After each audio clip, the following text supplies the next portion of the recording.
हो गया लिख के सबका। तो अभी हम कॉन्सेप्चुअल बातें पे आते हैं। हमने क्या पढ़ा था? इलेक्ट्रिक पोटेंशियल अर्थ काय कोण सांगेल मला? मराठी सांगा एकदम व्यवस्थित.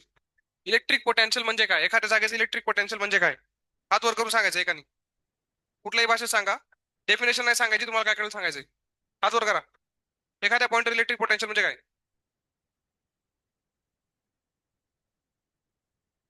बरोबर. ये हो गया अपना इलेक्ट्रिक पोटेंशियल का definition. How much amount of work done is needed to bring 1 coulomb charge from infinity to that point. ये हमने देखा था.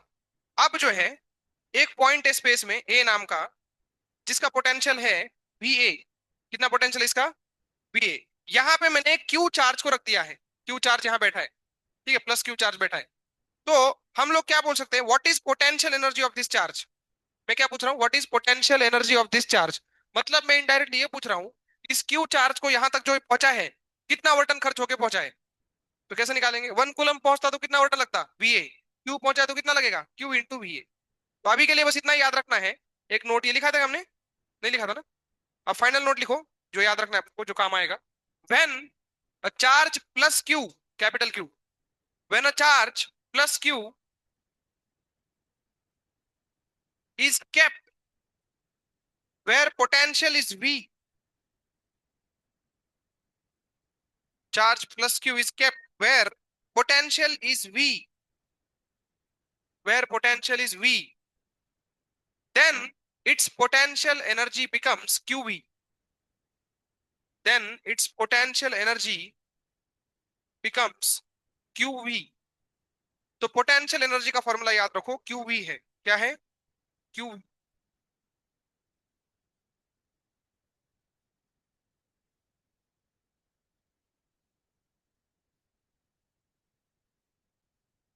समझ में आ गया सबको? अरे बोलो. पोटेंशियल एनर्जी का फॉर्मूला क्या है? QV है ना?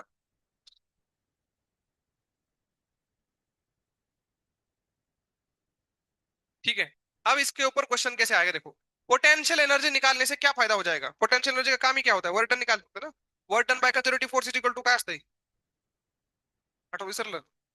Work done by conservative force बरोबर U initial minus U final. आठवतं ना? अब क्वेश्चन क्या है, ध्यान से देखिए. ये ऐसी एक लाइन है. इस पे दो फिक्स्ड चार्जेस रखे हैं. यहाँ पे रखा है आपका प्लस क्यू, और यहाँ पे रखा है आपका माइनस क्यू. इस सिस्टम को डाइपोल बोलते हैं बाय द वे. क्या बोलते हैं इसको? डाइपोल. आप देख ही सकते हो, सेंटर पे पोटेंशियल आपका जीरो होगा. Centre of the dipole potential क्या होगा? जीरो होगा कि नॉन जीरो होगा? ये भी प्रश्न नाही म्हणून. प्रश्न नव्हता ही. बनवलेला प्रश्न. सेंटरला पोटेन्शियल सांगा. त्याच्यामुळे किती असेल? C Q L by two, त्याच्यामुळे minus C Q L by zero झालं ना. सेंटरला इलेक्ट्रिक फील्ड सांगा. झिरो की नॉन झिरो? झिरो की नॉन झिरो?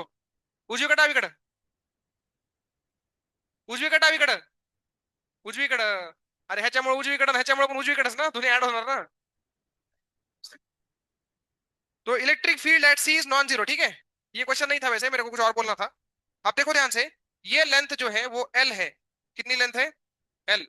अब मैं क्या बोल रहा हूं कि यहाँ पे एक पॉइंट है, पी पॉइंट, और यहाँ पे एक पॉइंट है पी डैश पॉइंट, और ये डिस्टेंस जो है आपका वो भी एल है, और ये वाला डिस्टेंस भी क्या है? एल है. समझ में आया सबको? तो अब क्या करना है, ध्यान सुनना. ये चार्जेस यहाँ पे फिक्स्ड है. ये चार्जेस यहाँ पे फिक्स्ड है.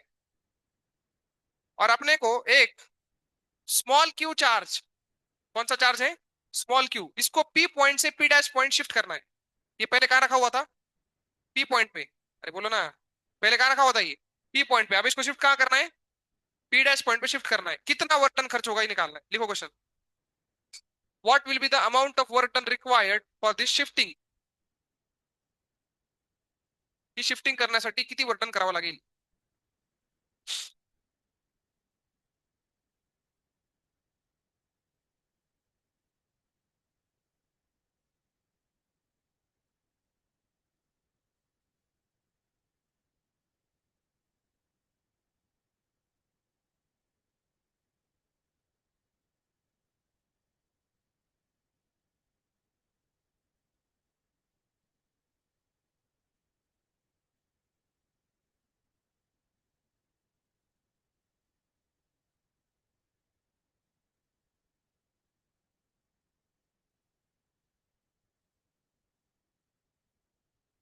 सबसे पहला सवाल, जब ये शिफ्ट हो रहा होगा तो इसके ऊपर कितने फोर्स लगेंगे? ग्रेविटी इग्नोर करना है अपने को।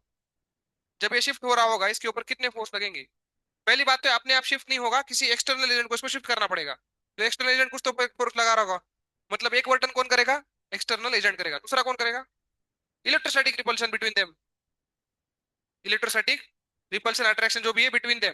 तो दो फोर्सेस लग रहे हैं यहाँ पे, कौन से? इलेक्ट्रोस्टैटिक फोर्स लग रहा है एक, और एक एक्सटर्नल को करना पड़ेगा ना। तो वर्डन किसका पूछ रहा है ये? हाँ म्हणजे शिफ्ट म्हणजे कोण? एक्सटर्नल फोर्स से विचारते का इलेक्ट्रोस्टैटिक से विचारते? एक्सटर्नल फोर्स का पूछ रहा है ऑब्वियसली, बाहर से अपने आप थोड़ी होगा, ये करना पड़ेगा इस चीज को। तो एक्सटर्नल एजेंट को कितना वर्क डन करना पड़ा ये पूछा जा रहा है। तो मेरे पास एक फॉर्मूला है, work done by conservative force मतलब work done by electrostatic force का फॉर्मूला क्या है? U initial minus U final. उतना ही निगेटिव वर्क डन किसको करना पड़ेगा? एक्सटर्नल करो। एक्सटर्नल फोर्स को उसके बराबर निगेटिव वर्क डन करना पड़ेगा ना, क्योंकि अपने को यहाँ पर भी रेस्ट पे रखना है और यहाँ पर भी रेस्ट पे, मतलब चेंजिंग काइनेटिक एनर्जी कितना है? जीरो। तो work done by electrostatic plus work done by external equal to zero, मतलब दोनों इक्वल एंड अपोजिट है। तो जो वर्क डन कर रहा है आपका इलेक्ट्रोस्टैटिक फोर्स, उसका बराबर क्या करना पड़ेगा मेरे को? Equal and opposite. तो इसलिए work done by external force का फॉर्मूला ही बन जाएगा you final minus you initial. Simple है ना? यू फाइनल का है कुणाची एनर्जी? कौन हिला है? किसके ऊपर वर्क डन हो रहा है? स्मॉल क्यू के ऊपर ना। तो स्मॉल क्यू की final energy minus small Q की इनिशियल एनर्जी, क्योंकि एनर्जी जब चेंज होती है, फॉर एग्जांपल मान लो इसकी एनर्जी यहाँ पे 40 जूल थी, कितनी थी? इधर 60 हो गई, कितनी हो गई? मतलब इसके ऊपर 20 जूल का वर्क डन हुआ है।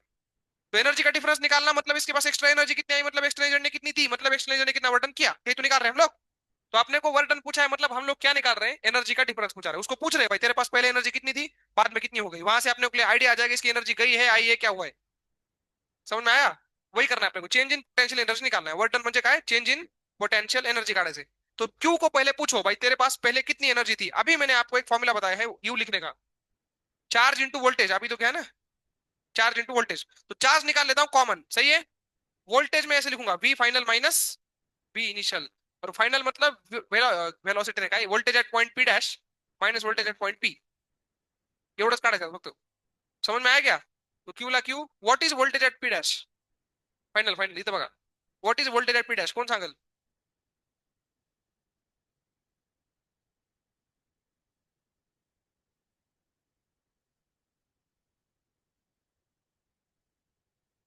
हाँ, C Q by two L, क्योंकि इसकी वजह से कितना आएगा? सी क्यू बाय एल, और उसकी वजह से minus C Q by two L. तो कट के वो कितना बचेगा? C Q by two L. यहां तक जिंदा हो सब लोग? माइनस केलं, पीच वोल्टेज सांगा, minus C Q by two L. Same value असल पर साइन उल्टा असल ना। तो ये माइनस माइनस क्या हो गया? यहाँ पे प्लस हो गया। यहाँ पे आ जाएगा C Q by two L. तो क्या बचा मेरे पास? C Q Q by L. This is the amount of work done that needs to be done for shifting the discharge from P to P dash. तो work done निकालना मतलब change in potential energy निकालना। Clear हो गया सबको? देखो, और ये क्वेश्चन बहुत आते हैं ऐसे, नीट वालों के फेवरेट है ये।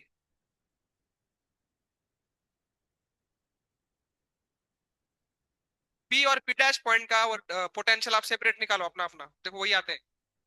ये सब मैं नहीं बताने वाला कैसे आया क्यों आया। फॉर्मूला आपको पता है, पी और पी डैश के पोटेंशियल आप साइड में लिख के देखो, आपको ऐसे आता है तो। नहीं आ रहा है तो पूछो फिर, अलग आ रहा है उसको।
हो गया सबका?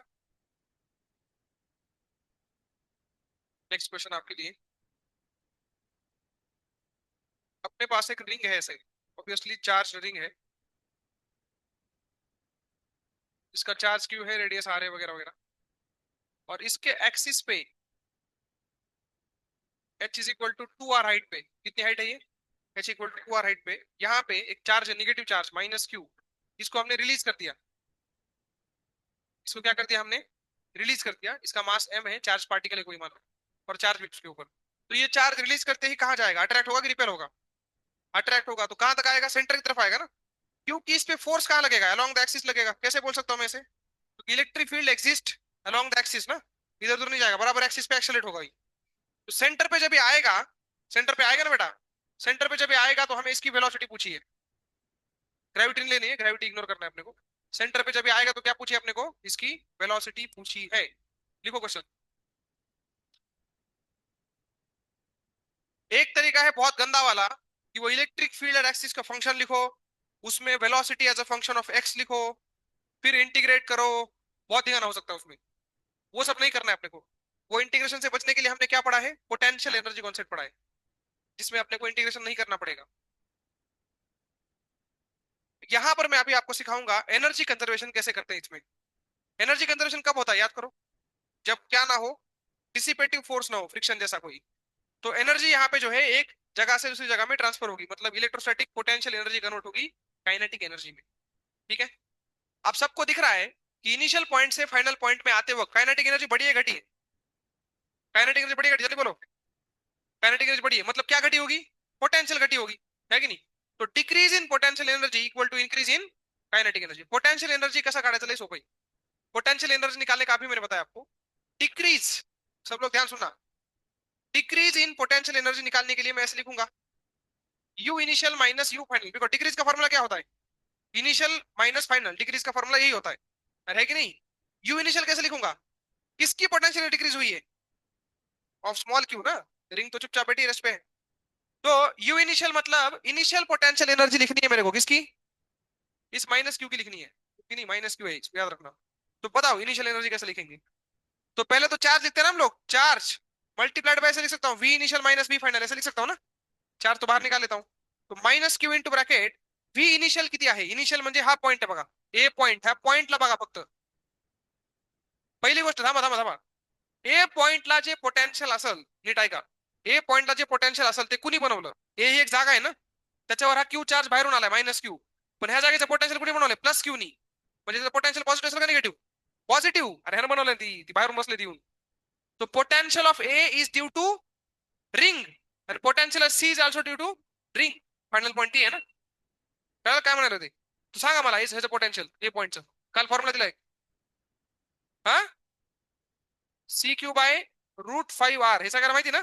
आणि पोटेन्शियल पॉझिटिव्ह आहे निगेटिव्ह आहे, पॉझिटिव्ह आहे, कारण कुणी बनवलंय, रिंगनी बनवलंय, त्याच्यावरती मायनस क्यू बसलाय। अरे यार बोलो, अगर मैं पूछूं आपको कि what is potential energy of this small Q at point A, तो आंसर पॉजिटिव है कि निगेटिव, पोटेंशियल एनर्जी निगेटिव है, क्योंकि वहां का पोटेंशियल क्या है, पॉजिटिव, बट चार्ज निगेटिव है, चार्ज क्या है, निगेटिव। फॉर एक्झाम्पल यहाँ का पोटेंशियल है +40 वोल्ट, किती आहे, पण चार्ज आहे -1 कुलम, मग एनर्जी किती झाली, -40 जूल, चार्ज मुळे निगेटिव्ह झाली एनर्जी, पोटेंशियल तर पॉझिटिव्ह होतं। अरे यार बोलो ना। अब जब ये चार्ज यहाँ पे आएगा तो बी पॉइंट का पोटेंशियल जो है, बी पॉइंट का, सॉरी बी कौन सा पॉइंट है, बी, हाँ चलो सी पॉइंट जो भी है, यहाँ का पोटेंशियल कितना होगा बताओ, सेंटर का पोटेंशियल कितना होता है, सी क्यू बाय आर होता है। यहाँ तक क्लियर है सबको,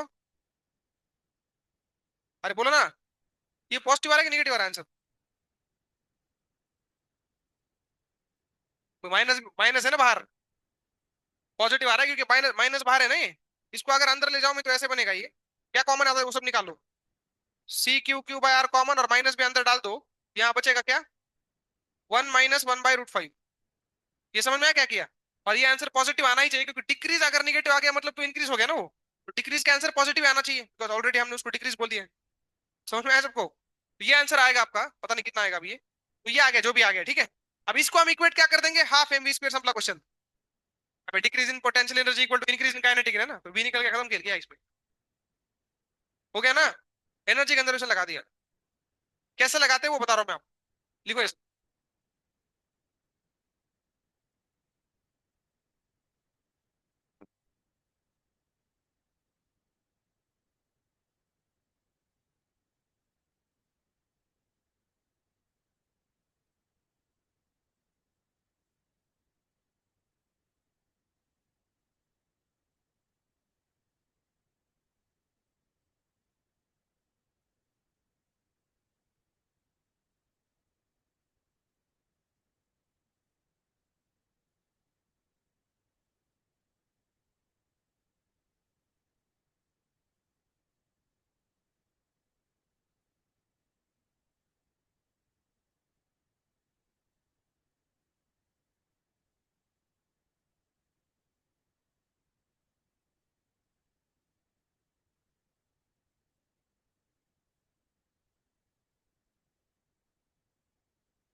सबको आ गया एनर्जी कंजप्शन?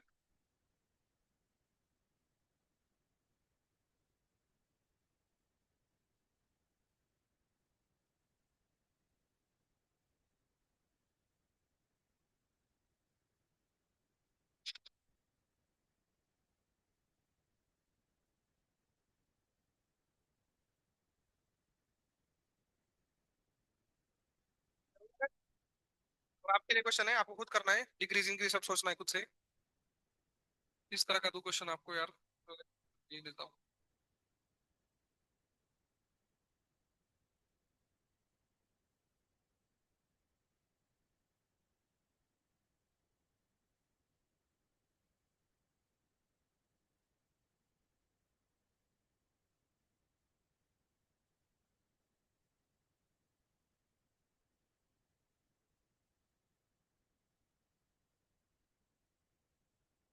डाइपोल गया, डाइपोल गया।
√5 की वैल्यू आपको अप्रोक्सीमेट लेनी है 2.25।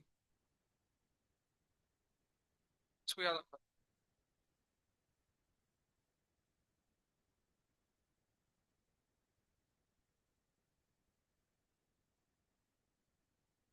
2.25 को क्या लिख सकते हैं फ्रैक्शन में? 9/4। ठीक है। तो √5 की वैल्यू अगर लगेगी तो ये यूज कर देना, रफली वैल्यू है।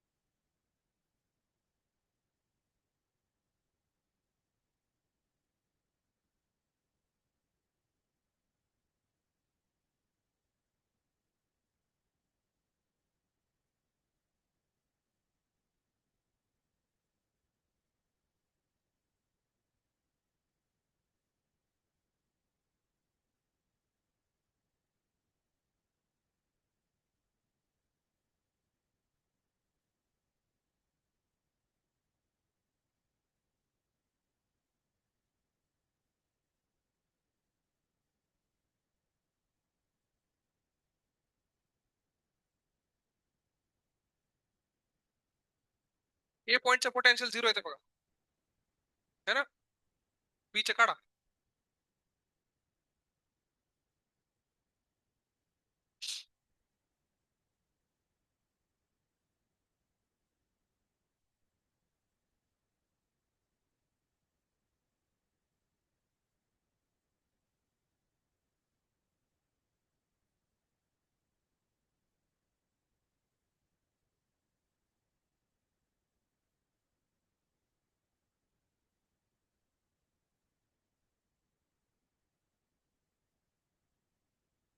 निगेटिव्ह उत्तर यायला पाहिजे.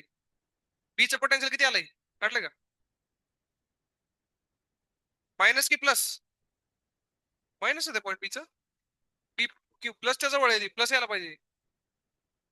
C Q upon. अरे बाळा मी काय विचारतोय, बी पॉईंटचं पोटेन्शियल सांगा, बाकी बोललो काही. बी पॉईंटचं पोटेन्शियल पॉझिटिव्ह आला पाहिजे, कारण तू बी प्लस क्यूच्या जवळ आहे, त्यात विषय नाही काही.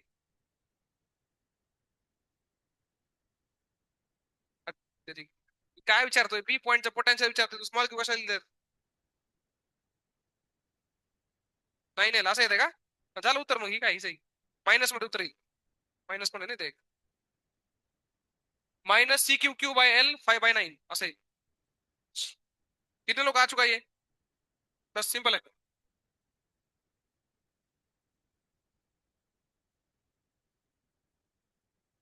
बाइसेक्टर का फायदा क्या है कि वो एल अगर ऊपर का मैं नहीं भी लेता, मान लो ये लेंथ अननोन भी होती, तो भी क्या फर्क पड़ता है, कितनी भी लेंथ हो बाइसेक्टर पे तो दोनों इक्वी डिस्टेंट होंगे ना. जो भी लेंथ होगी आंसर उसका पोटेंशियल का क्या आ जाएगा, जीरो आ जाएगा. इस लेंथ का कुछ काम नहीं था क्वेश्चन में. ठीक है. बाइसेक्टर पे आप कोई भी पॉइंट लो, वो दोनों चार से इक्वी डिस्टेंट होगा, दोनों का पोटेंशियल कटने ही वाले. वेक्टर तो होता नहीं है वो.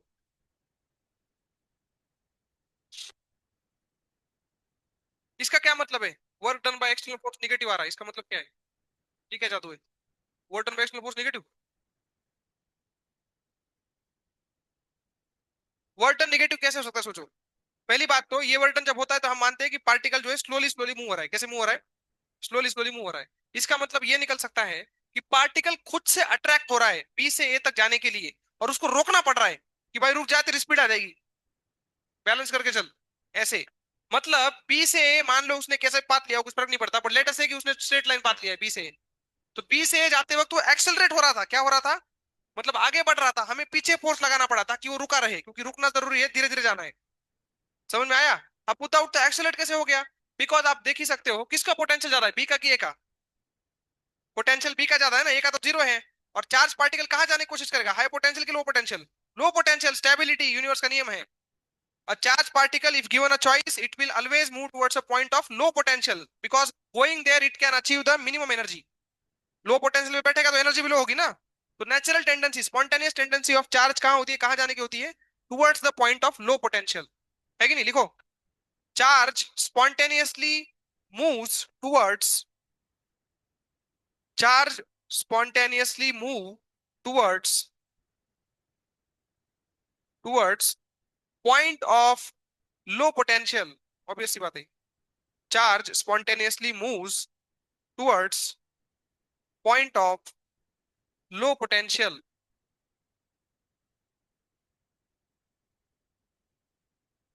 पाथ वो इलेक्ट्रिक फील्ड पे डिपेंड करेगा. पाथ कैसे निकालेंगे याद करो. इलेक्ट्रिक फील्ड लाइन ड्रॉ करनी पड़ेगी ना, कॉम्प्लिकेट हो जाएगा वो. इलेक्ट्रिक फील्ड लाइन मतलब ही पाथ होता है ना.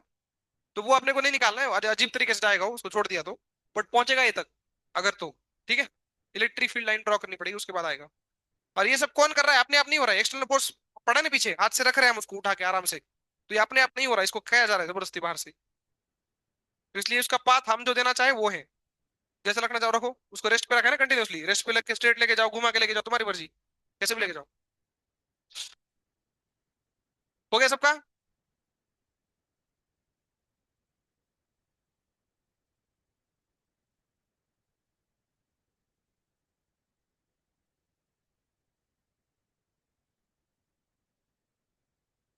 ठीक है, आगे बढ़ते हैं. तो ये हो गया इलेक्ट्रिक पोटेंशियल के बारे में. ठीक है, इलेक्ट्रिक पोटेंशियल और उसका फायदा क्या हुआ. इलेक्ट्रिक पोटेंशियल से स्टेप वन क्या है, इलेक्ट्रिक पोटेंशियल एक तो लिखना आना चाहिए. उसके बाद उससे इलेक्ट्रिक पोटेंशियल एनर्जी लिखनी आनी चाहिए. कैसे लिखेंगे? चार्ज मल्टीप्लाइड बाय उस जगह का potential gives you potential energy. और पोटेंशियल एनर्जी मिलने के बाद उसका इस्तेमाल फिर वर्क डन निकालने में होगा या काइनेटिक एनर्जी निकालने में होगा. सिंपल है ना? अरे बोलो. अब हम आगे बढ़ते हैं. हम अब हम डिफाइन करेंगे, कुछ चीज डिफाइन करनी है. Potential energy of a charge pair, ये सबसे इंपॉर्टेंट है. लिखो, बहुत ही ज्यादा इंपॉर्टेंट है ये. Potential energy of a charge pair, इसके पीछे की पूरी कहानी अपने को समझनी है. चार्ज पेयर चार्जचा काय असतो, किती चार्ज आहेत? दोन. दोन चार्ज एका ठिकाणी येऊन बसलेले आहेत, तर त्यांच्यामध्ये किती पोटेंशियल एनर्जी आहे ते काढायचे आपल्याला. ह्याला एक दुसरं नाव पण असतं, त्याला म्हणतात इंटरॅक्शन एनर्जी. दोघांमध्ये जे इंटरॅक्शन होत आहे दोन चार्ज मध्ये, त्याची energy. Interaction energy of two charge system असं म्हणून दिलं पुस्तकात. Interaction energy of two charge का सिस्टम, टू चार्ज सिस्टम.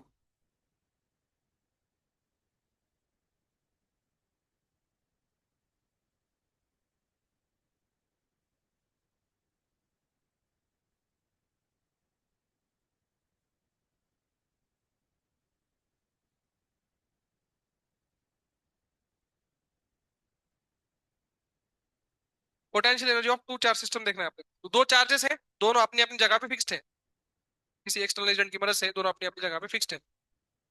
अब हमें पता लगाना है कि इनका पोटेंशियल एनर्जी कितना होगा. इनका मतलब किसका सर, Q1 का पूछ रहे हो, Q2 का पूछ रहे हो, इनका नहीं पूछ रहा मैं, सिस्टम का पूछ रहा हूँ. किसका बोल रहा हूँ, सिस्टम का या पेयर का. इस पेयर का पोटेंशियल एनर्जी कितना होगा.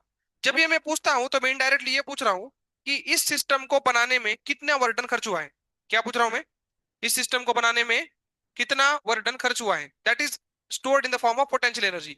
जो सिस्टम को बनाने में वर्डन खर्च हुआ वो किस में घुस जाएगा, पोटेंशियल एनर्जी के फॉर्म में उपस्थित रहेगा, दिखता नहीं बट होता है. जैसे मैंने बोला था आपको, इस बिल्डिंग को लगाने में 20 करोड़ लगे, कहाँ गए 20 करोड़, यही तो है 20 करोड़. सिमिलरली ये एनर्जी कहाँ है, यही तो है, ये सिस्टम ही एनर्जी. समझ में आया. तो जो वर्तन खर्च हुआ है सिस्टम को बनाने में उसको हम बोल रहे हैं potential energy of the system. इसको निकालने के लिए आपको समझना पड़ेगा ये सिस्टम बना कैसे. तो इसको इमेजिन आप ऐसे करो कि पहले खाली जगह थी. पहले क्या थी, इनके बीच का डिस्टेंस लेना पड़ेगा, ये आर दूरी है मान लो. तो पहले खाली जगह थी, तो खाली जगह पे ये सिस्टम था, कुछ नहीं था, मतलब यहाँ पे पहले खाली जगह थी.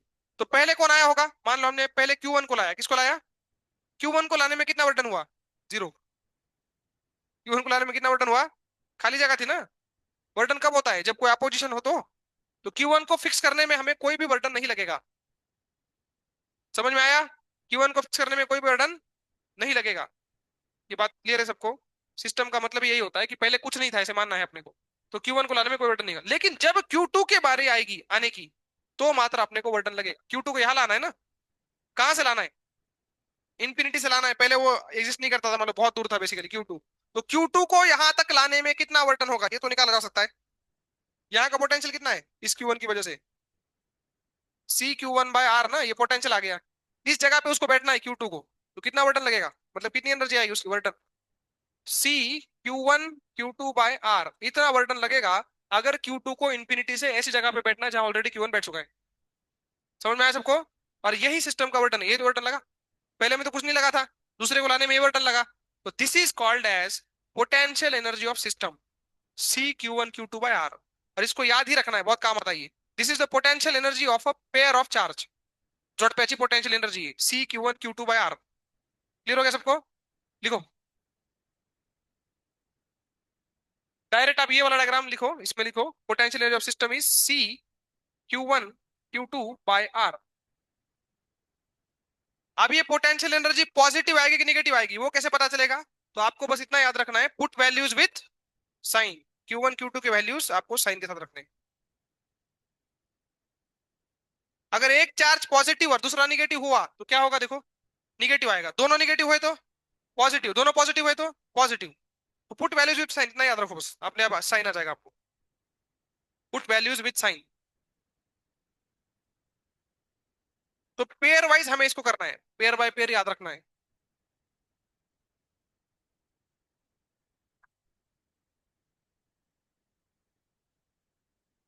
इसको याद रखने से क्या फायदा होता है, तो एक पर्टिकुलर टाइप के क्वेश्चन सॉल्व होते हैं जिसमें हमें क्या करते हैं ये लोग, जिसमें हमें पेयर ना देके ट्रायंगल, मतलब तीन लोग का सिस्टम देते हैं. तो मैं आपको दिखा रहा हूँ, देखे मान लो कि अपने पास तीन चार्ज है Q1 Q2 Q3. तो मेरा क्वेश्चन ध्यान सुनना, अगर मेरे पास तीन चार्ज का सिस्टम है तो मेरे पास कितने पेयर हैं, तीन पेयर है. कौन से 1 2 2 3 और 1 3. अगर मेरे पास चार चार्ज का सिस्टम है तो कितने पेयर है, आराम से 6 पेयर. कौन से 1 2 2 3 3 4, ये तीन डालेगा, 1 3 2 4, 1 3 2 4 ना, और 1 4 झाले ना 6. बाकी सब रिपीट हो जाएगा. तो ये सब हुआ है कि तुमको पीएनसी में, परमुटेशन कॉम्बिनेशन में वगैरह, लिख के दिखाता हूँ एक बार. तो मान लो चार है, Q1 Q2 Q3 Q4. तो फटाफट पेयर देखो, पहला कौन सा है 1 2, दूसरा कौन सा है 2 3, तीसरा कौन सा है 3 4. ये तो तीन हो गए ना. अरे बोला कि आता आता काय करायचं. 1 3 असं लावू आपण है ना. 1 3 एक झाला पुन्हा 2 4. 1 3 केला पुन्हा 2 4 ना. आणि पुन्हा काय 1 4 झालं 6 तेवढे. अजून काय होऊ शकत नाही बघा. तो मैं ये क्यों बता रहा हूँ, क्योंकि हमें ऑलवेज किसके टर्म्स में सोचना है, पेयर के टर्म्स में. क्योंकि हमें अगर ये देंगे क्या ही 4 4 देंगे और पूछेगा कि इनकी पोटेंशियल एनर्जी बताओ सिस्टम की, तो हम क्या करेंगे, पेयर बाय पेयर एनर्जी निकालेंगे, सारे एनर्जी को ऐड करेंगे, आंसर आ जाएगा. एक क्वेश्चन लिखो. Find potential energy of this system. Find potential energy of this system.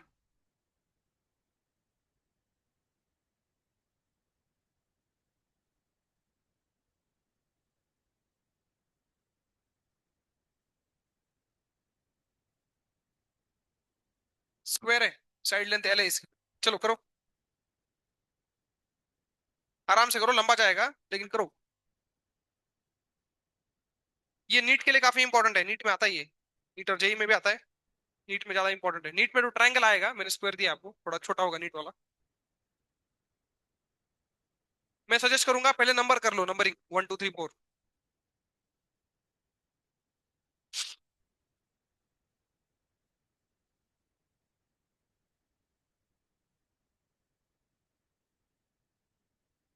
जैसे मैं नंबर कर रहा हूँ वैसे ही करो, वरना फिर सॉल्यूशन देखने में दिक्कत आएगी तुम्हें. तुम्हारा अलग आएगा, मेरा अलग आएगा, क्योंकि मुझे डाउट है कि सब लोग गलती करने वाले हैं इसको. तो मैं मेरा कर रहा हूँ, तुम अपना करो. गलत हो गया तो सामने देख लेना.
अच्छा स्क्वेअर तर रस्ता येतात ना.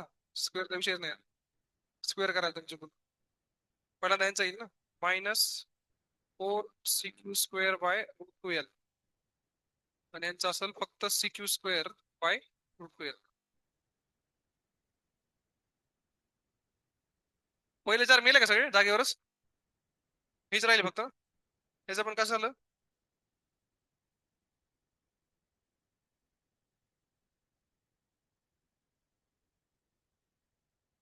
कितने लोग आ गए.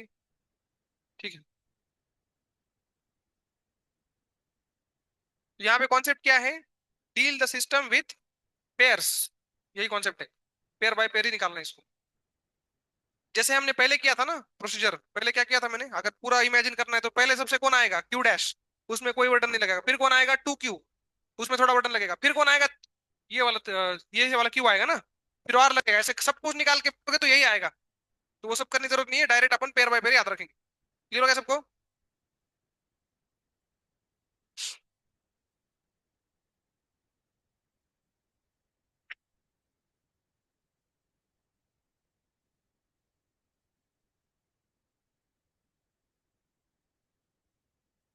हो गया ना. अब इसका फायदा क्या है मैं आपको दिखाता हूँ. ये हमने जो पढ़ा इससे फायदा क्या है, तो इसका एक बहुत ही फेमस क्वेश्चन होता है, वो आता है हर बार.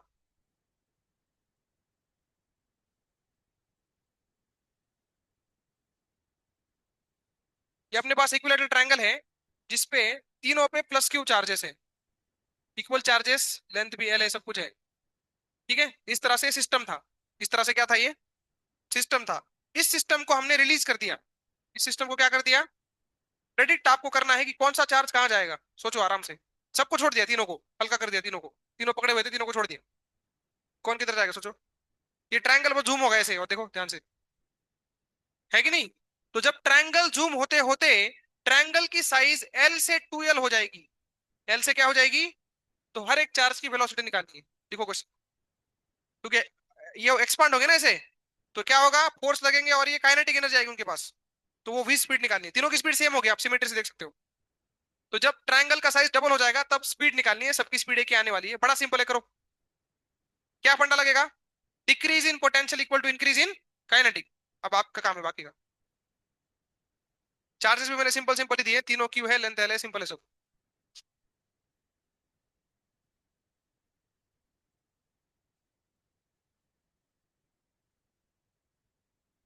मैं रेफरेंस के लिए इसी में डायग्राम बना देता हूं।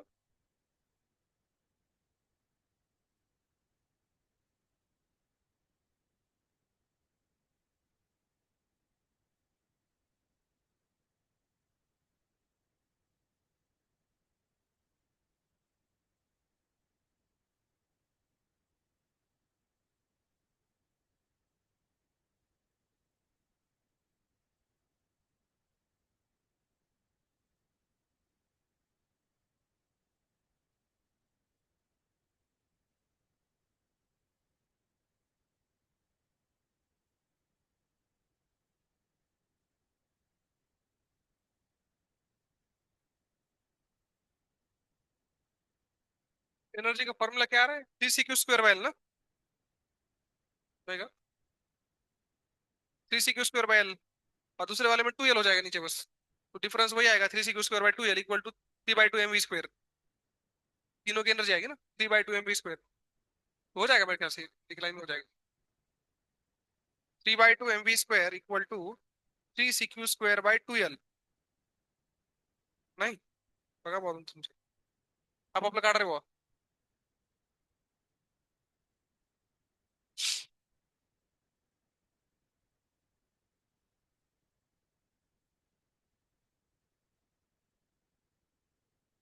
किती पेअर आहेत? पेअर किती आहेत? 3 आहेत। 1 2 2 3 आणि 1 3। आणि तिघांचा डिस्टन्स एलच आहे बघा। डिस्टेंस तो एल ही रहेगा ना।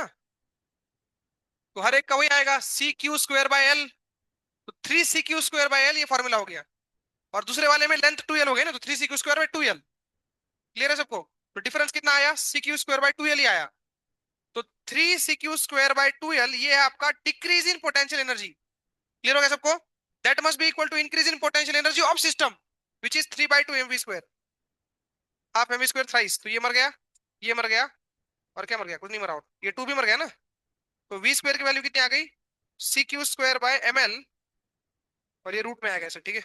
वेलोसिटी आ गई। v मतलब वेलोसिटी है, ये पोटेंशियल नहीं है। This is velocity. सिंपल है ना? ये इरिटो का क्वेश्चन देखो, इतना सिंपल।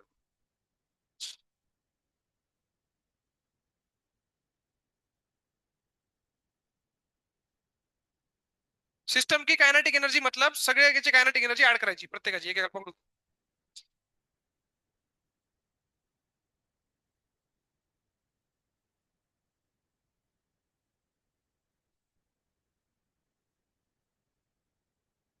उत्तर येतंय, पण ते कशामुळे येते? कारण तिघाचं सिमेट्रिक चालू आहे. जेव्हा एक 2q असेल ना चार्ज, तेव्हा नाही ना, तेव्हा प्रत्येकाचं वेगवेगळं येतं. ठीक है?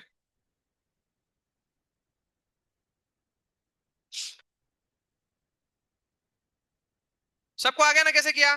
सिंपल है। वैसा ही क्वेश्चन अगर मैं आपको दूंगा नहीं, बट समझो आप, मैंने स्क्वायर दे दिया, क्या दे दिया? उसमें भी वही दे दिया। ये स्क्वायर ला रिलीज किया, काय होईल मग? स्क्वायर एक्सपांड होईल ना असा, सिमेट्रिकली होगा सब कुछ।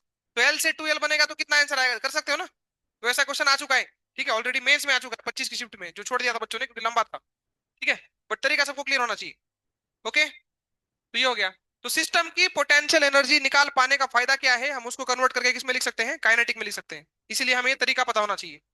समझ गए? चलो आगे बढ़ते हैं.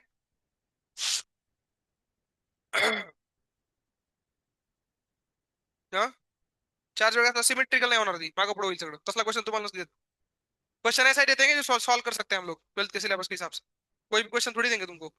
अगर चार्जेस अलग कर दिए, जैसे हमने उस स्क्वायर का किया था ना, उड़ गया स्क्वायर। हाँ ये असला। इसमें चार सेपरेट है ना, अलग अलग सारे। ये सिमेट्री के थोड़ी होंगे सेपरेट। ध्यान होगा इसमें तो बहुत कुछ।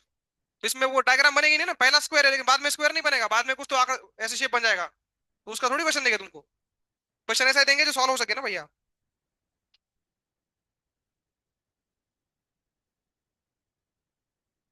एक फॉर्मूले बॉयज क्या कर सकते हो।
हाँ तो वही तो बोल रहा हूँ, ऐसा क्वेश्चन तुमको नहीं देंगे। जो क्वेश्चन सॉल्व हो सकता है वही देंगे। तो जमा लॉजिक का है। लॉजिक का है जमा। तो तीनों सिमेट्रिकली क्यों डिस्ट्रीब्यूट हो रहे हैं, क्योंकि तीनों चार सेम है, इसीलिए ना। वेगवेगळं झालेला क्वेश्चन येत नाही, मी सांगतोय ना तुला. एलॉन मस्कनी चंद्रावर जमीन का घेतली सांग मला. सिलेबस मध्ये आहे का ही? कशाला विचार करतो फालतू गोष्टीचा. तो जो असिमेट्रिक केसेस हैं उनके बारे में हम सोच सकते हैं, बट वो जेई मेंस के सिलेबस में नहीं है, और मैं जेई मेंस और एडवांस पढ़ाता हूँ. तो फालतू क्वेश्चन मैं नहीं बताऊंगा, ठीक है.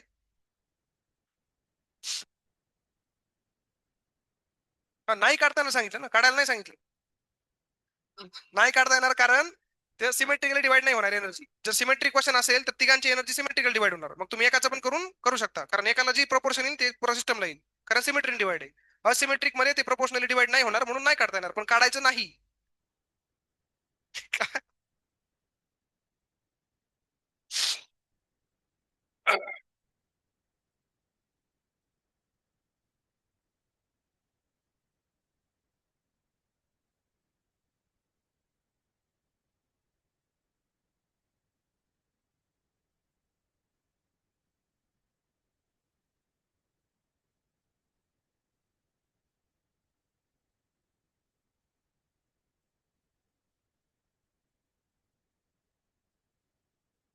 पोटेन्शियल एनर्जी मध्ये अजून काय आहे आपल्याकडे.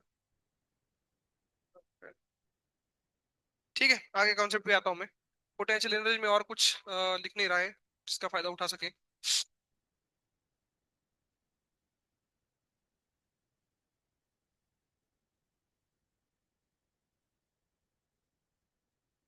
एक क्वेश्चन याद तो आ रहा है बट अब ढूंढना पड़ेगा उसको.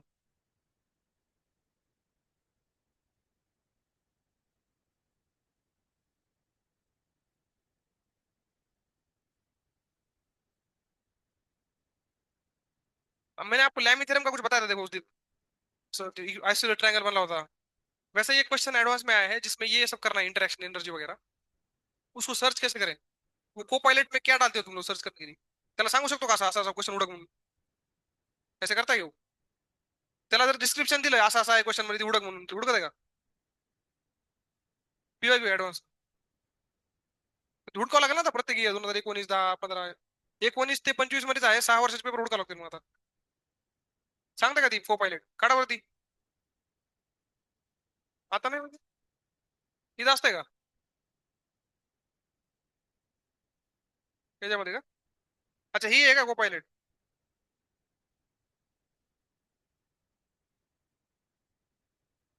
वडा वडा काही काही.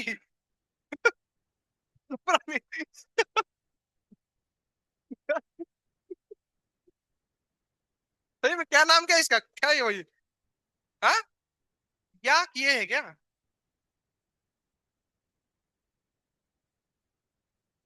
याक तो नहीं है भाई. पीछे से जर्सी गाय लग रहा है और आगे से पता नहीं क्या है. यूनिकॉर्न भी लग रहा है थोड़ा तो. हाँ बताओ इसमें क्या करना है।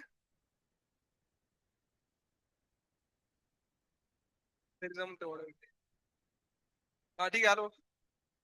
आस मतलब बोलायचं का? चष्मा पण आहे इथं. काय करायचं? लिहायचं.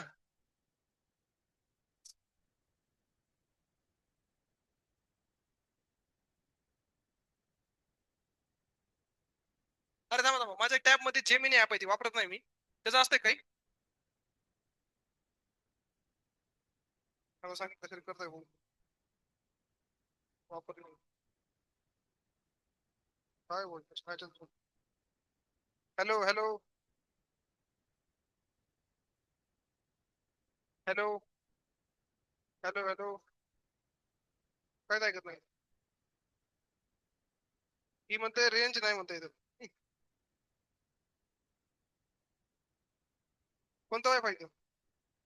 31 32. 31 ला internet not available.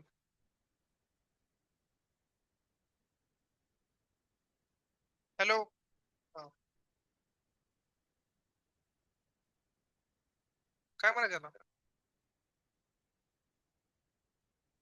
Question description काय टाकावं? There was a question on electrostatics in JEE Advanced Examination where it was mentioned a charge was hanging alongside a wall and length of the cord was L and there was a energy. अरे झालं ते box. बस झालं म्हणजे सांगते का? अरे दुसरं सांगायला पाहिजे. तुला सांगा नीटचं सांगायला. हे सांगायला ते बी क्वेश्चन चांगला आहे. हे काय म्हणतोय?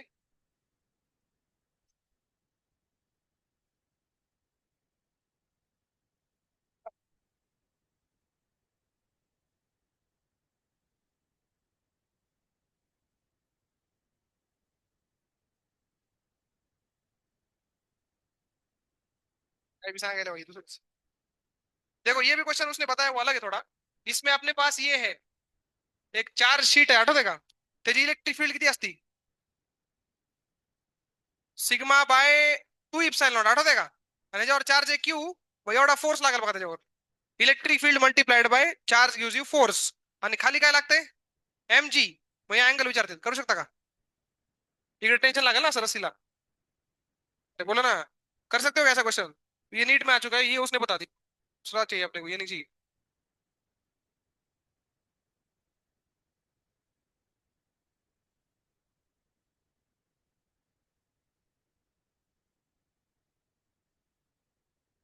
आई am looking for some question where the same concepts were written but. अरे यार लगेच पळते राव, ही थांबतच नाही.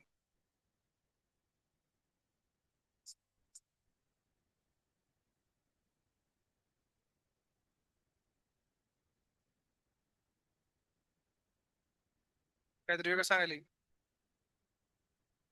ठीक है मैं कल बताता हूँ उसको. कल आप कर लेना. बड़ा इंटरेस्टिंग था लेकिन. ठीक है हम लोग आगे बढ़ते हैं, अभी आगे कॉन्सेप्ट में आते हैं. हेडिंग हेडिंग डालो आगे का. Mathematical relation between electric field and electric potential. Mathematical relation between electric field and electric potential. Mathematical relation between electric field and electric potential. ठीक है. तो पहले मैं आपको दोनों के फॉर्मूले दिखा देता हूं, आप खुद ही जो है तो देख पाओगे रिलेशन को.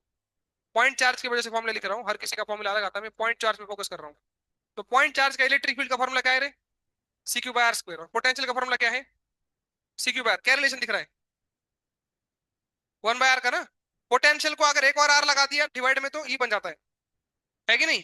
तो रिलेशन मैं आपको बताता हूँ रिलेशन क्या है जो हमें याद रखना है. ई इज इक्वल टू असते minus D B by D R. E is equal to क्या असते? अब ये डीवी बाई डी आर को कैसे पढ़ेंगे हम लोग, पढ़ना सिखाया मैंने. Rate of change of potential with respect to distance. अरे याद करो, D Y by D X की डेफिनेशन बताई थी, rate of change of Y with respect to X ना. तो rate of change of potential with respect to distance is electric field. और ये रेट ऑफ चेंज को एक्चुअली जब differentiation होता है टाइम के साथ तो उसको रेट बोला जाता है. और डिफरेंशिएशन जब होता है डिस्टेंस के साथ उसको बोलते हैं ग्रेडियंट. क्या बोलते हैं?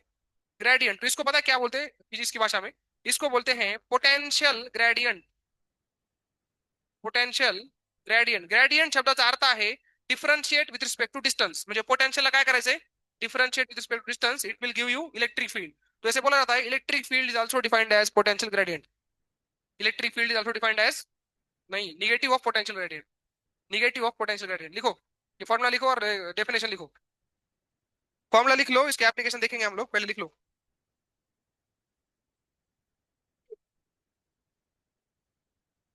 Electric field also defined as negative of potential gradient. Electric field is also defined as negative of potential gradient. Electric field is also defined as negative of potential gradient. Negative क्यों आया बताता हूं। Negative of potential gradient. देखो हमने एक बात सोची है या बोली है, क्या बोला था हमने कि हाँ, चार्ज कहां से कहां मूव करता है? हाई पॉइंट से, हाई पोटेंशियल से लो पोटेंशियल, की लो पोटेंशियल से हाई पोटेंशियल। हाई से लो, लो में जाने से क्या फायदा? उसका स्टेबिलिटी मिलती है उसको, ठीक है। तो इलेक्ट्रिक फील्ड की दिशा में आप कभी भी चेक करना, पोटेंशियल आपका ड्रॉप होता है। क्योंकि इलेक्ट्रिक फील्ड कहाँ चालू होती है? चार्ज से, और कहाँ जाती है?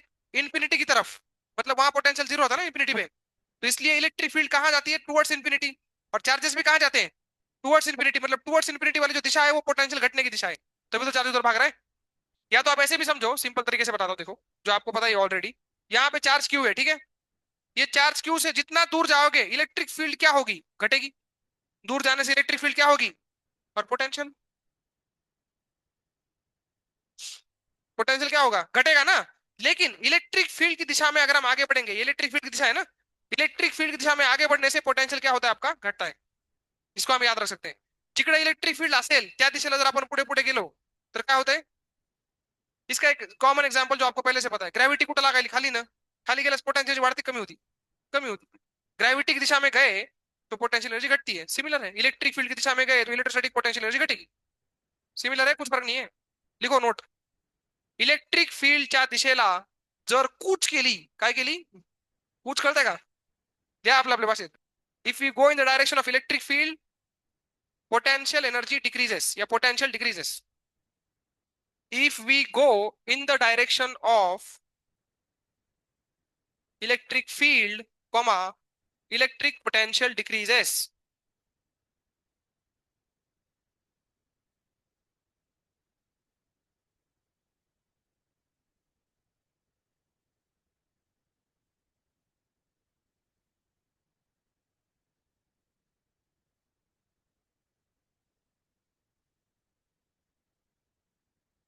इसका कॉमन एग्जांपल कहां से याद रख सकते हो? ग्रेविटी से।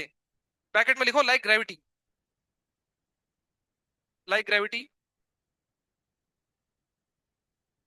ग्रेविटी सारखंच आहे, ठीक है। इसलिए निगेटिव आ रहा है, तुम लोग इसलिए निगेटिव आ रहा है, क्या बकवास है? देखो ध्यान से, मैं आपको दिखा रहा हूं कि मान लो इलेक्ट्रिक फील्ड एक रीजन में राइट में एग्जिस्ट करती है। कैसे एग्जिस्ट करती है? अभी बोला ना, राइट में एग्जिस्ट करती है, राइट साइड में से इलेक्ट्रिक फील्ड है मान लो। और मैं यहाँ पे दो पॉइंट लेता हूँ, पॉइंट ए और पॉइंट बी। और यहाँ पे मैंने बोला कि ये 1 मीटर का डिस्टेंस है। कितने मीटर का डिस्टेंस है? अगर पॉइंट ए का पोटेंशियल 20 वोल्ट है, किती वोल्ट आहे? तर बीचा कमी पाहिजे का जास्त? इलेक्ट्रिक फील्डच्या दिशेला पुढचा पॉइंट आहे ना तो, मग पोटेंशियल कमी असायला पाहिजे ना। तर मैं बोल रहा हूँ यहाँ 17 वोल्ट पोटेंशियल है। कितना वोल्ट आहे? म्हणजे तुम्ही विचार करा, आपण 1 मीटर पुढे गेलो, किती पुढे गेलो, तर किती पोटेंशियल घटलं? म्हणजे इलेक्ट्रिक फील्ड आहे 3। Because electric field is rate of change of potential with respect to distance. 1 metre चालल्यावर 3 पोटेंशियल पडलं ना, दैट इज इलेक्ट्रिक फील्ड। वही तो लिखा है बेटा, E is equal to minus D by D X. माइनस क्यों लिखा है? Because D V is decrease in potential. D V is decrease ना, तो इसलिए माइनस लिखा है। क्लियर हो गया सबको? तो अगर सिंपल भाषा में बोला जाए कि व्हाट इज इलेक्ट्रिक फील्ड, प्रत्येक मीटर पुढे गेल्यानंतर पोटेंशियल किती ना कमी होतंय त्याला आपण काय म्हणतो? इलेक्ट्रिक फील्ड म्हणतो। लिहा, हेच लक्षात राहत नाही पण शेवटी। प्रत्येक मीटर पुढे गेल्यानंतर, पुढे म्हणजे कुठं? इलेक्ट्रिक फील्डच्या दिशेला, तभी तर पोटेंशियल कम हो रहा है। प्रत्येक मीटर पुढे गेल्यानंतर पोटेंशियल कितीने चेंज होतं त्याला आपण इलेक्ट्रिक फील्ड म्हणतो। प्रत्येक मीटर पुढे गेल्यानंतर पोटेंशियल कितीने चेंज होतं,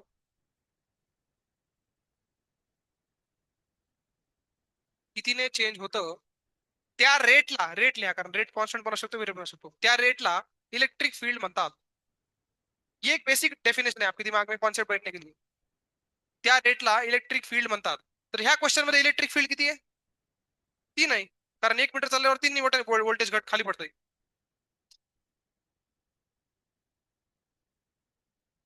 समझ में आ गया सबको कैसे किया हमने इसको?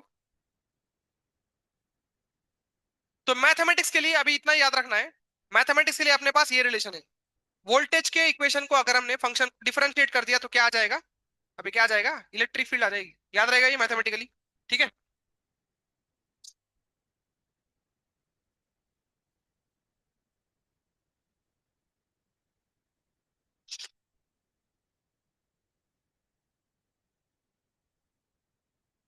एग्जाम्पल देखो. Electric field due to point charge का फॉर्मूला क्या है? Sorry, potential due to point charge का फॉर्मूला क्या है? C Q bar. इसको डिफरेंशिएट करो, क्या आएगा?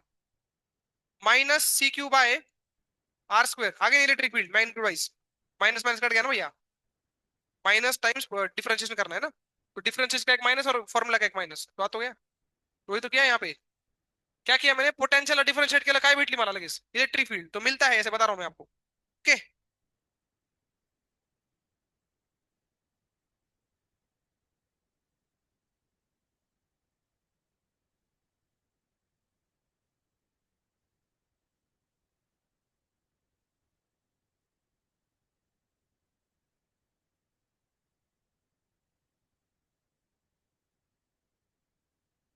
लोकस माहिती का? लोकस काय असतं? लोकस, लोकस मतलब एक कर होता है जो एक पर्टिकुलर इक्वेशन को सेटिस्फाई करता है. पता है सबको? पता है ना बेटा? लोकस कसं काढतात मॅथमेटिक मध्ये? त्याला स्पेशल फॉर्मॅट म्हणजे स्टेप बाय स्टेप प्रोसिजर असतो. एक पॉईंट घ्यायचा एक्स कॉमा वाय, त्या पॉईंटला ती इक्वेशन लावायचं, सोडत जायचं, ती इक्वेशन भेटते मग कर्वचं. माहिती ना असलं? लिहा इक्वेशन. जे के लिए बहुत इंपॉर्टेंट, मेंस के लिए. 2 point charges 3 coulomb comma -5 coulomb. किती म्हणलं आपण? 3 म्हणलं का? 2 आहे. 2 point charges 3 coulomb comma -5 coulomb. 2 point charges 3 coulomb comma -5 coulomb are located at points 2, 3 and -1, 4 are located at points 2, 3 and काय -1, 4.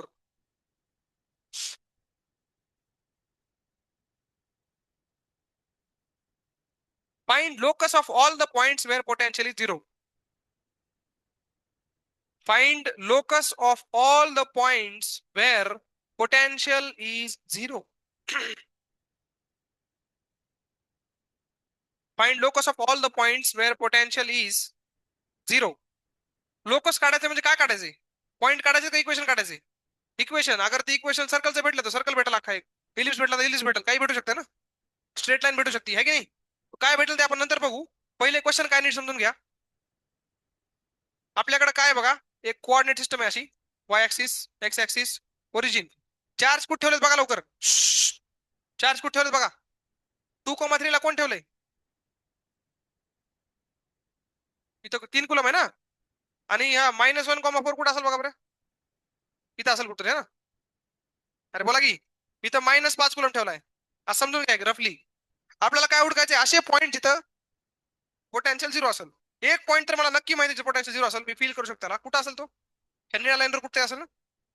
अरे निळ्या लाईनवर कुठेतरी असा पॉईंट भेटेल ना जिथं पोटेन्शियल 0 असेल. अजून कुठे भेटू शकतो? विचार करा, विचार करून सांगा.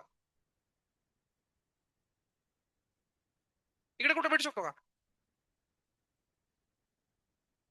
इकडं, इकडं ना. अशा भरपूर पॉईंट भेटतील ना स्पेस मध्ये. सगळ्यांचा एक लोकस भेटणार आहे आपल्याला. आता हे झालं बेसिक फिलिंग. क्वेश्चन मध्ये काढायचं काय? असे पॉईंट हुडकायचे ना. आता चुपचाप मॅथमेटिक्स तुम्ही step by step procedure follow करा. काय म्हणते मॅथ वाला ती? काय फॉर्म्युला त्याला? अरे मैथ में प्रोसीजर क्या होता है? लेट लेट काय? P of X comma Y. Let P of x comma y is that point on the locus. लिया. Let p of x comma y is that point on the locus. ये NEET में नहीं आता है, but ध्यान से देखो JEE वाले. Let p of x comma y is that point on the locus. अब p के ऊपर क्या कंडीशन लगनी चाहिए, क्योंकि p लोकस पे है, मतलब p का पोटेंशियल क्या होना चाहिए, जीरो. तो p का पोटेंशियल जीरो कैसे लिखेंगे, मुझे ये भी पता है कि मेरे पास दो चार्जेस हैं. मेरे पास एक चार्ज रखा है पॉइंट ए पे और एक रखा है पॉइंट बी पे. कहीं भी लो ना पॉइंट. अब क्या आप ये डिस्टेंस निकाल सकते हो, क्या आप ये डिस्टेंस निकाल सकते हो, क्या आप ये डिस्टेंस निकाल सकते हो? तो पी पॉइंट का पोटेंशियल लिख पाओगे क्या, उसको इक्वल टू जीरो कर पाओगे क्या? तो करो ना सालो, जल्दी से.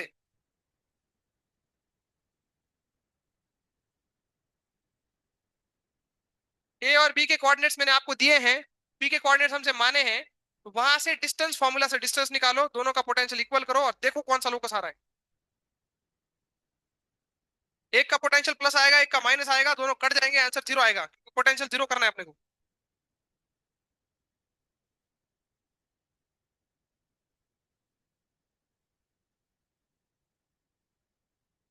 एक्स माइनस करा नाही तर टू मायनस कसंही करा, कारण ते डिस्टन्स फॉर्म्युला आहे, रूट स्क्वेअर येणार त्याचा.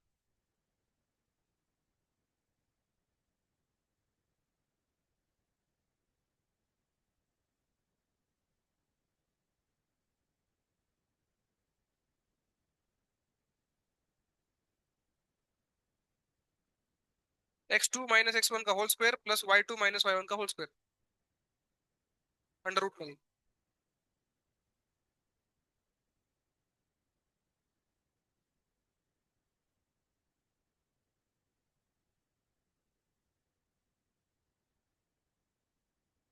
एपी डिस्टन्स कोणी काढले का, ते आले. एपी आणि पीबी दोन्ही डिस्टन्स पाहिजे मला.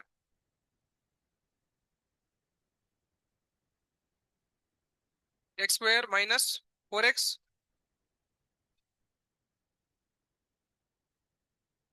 प्लस 13 इतना आ रहा है क्या, और पीबी.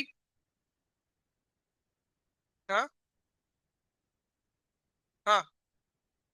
माइनस असं लिहिलं का बरोबर डिस्टन्स फॉर्म्युला. झाला की संपला क्वेश्चन आता. डिस्टन्स आले म्हणजे पुढे काय करायचं बघा, पोटेन्शियल इक्वल करायचे.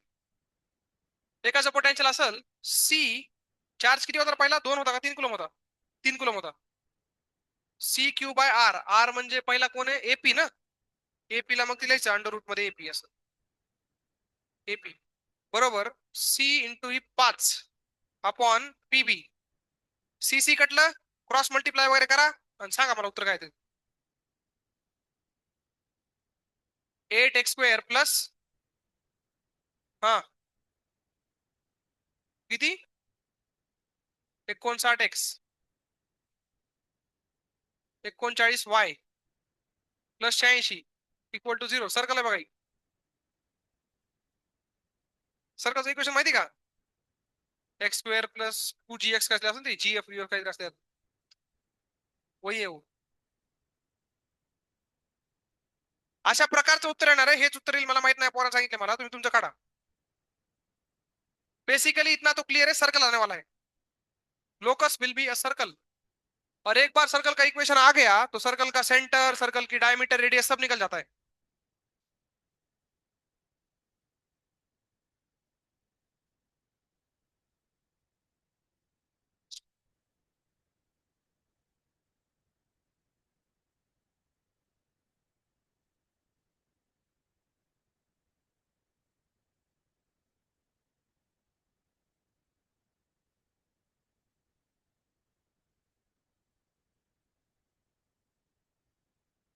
आज चाले का वेगळे बघा, ह्याच्यात ना हो गया. लोकस काढता आला पाहिजे बरं का, लोकस लय महत्वाचा आहे.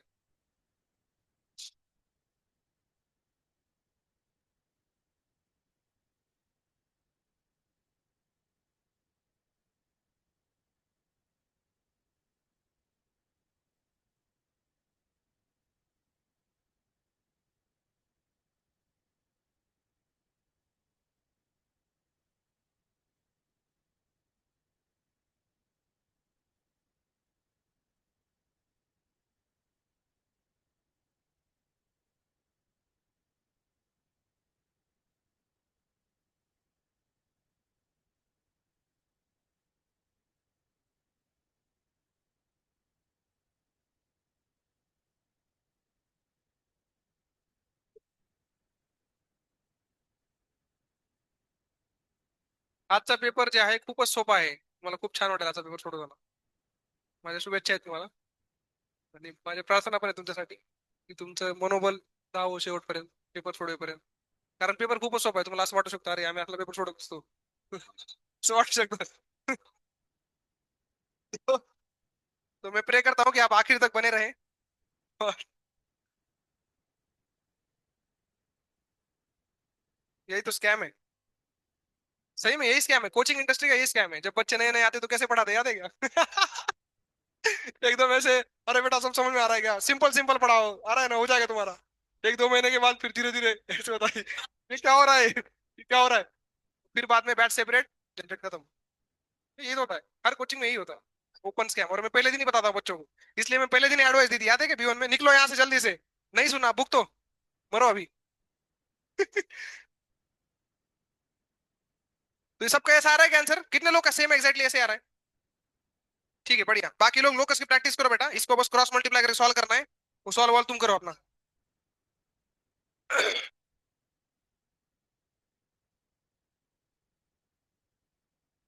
ठीक है, टाइम तो हो ही गया है, बाकी हम कल करते हैं.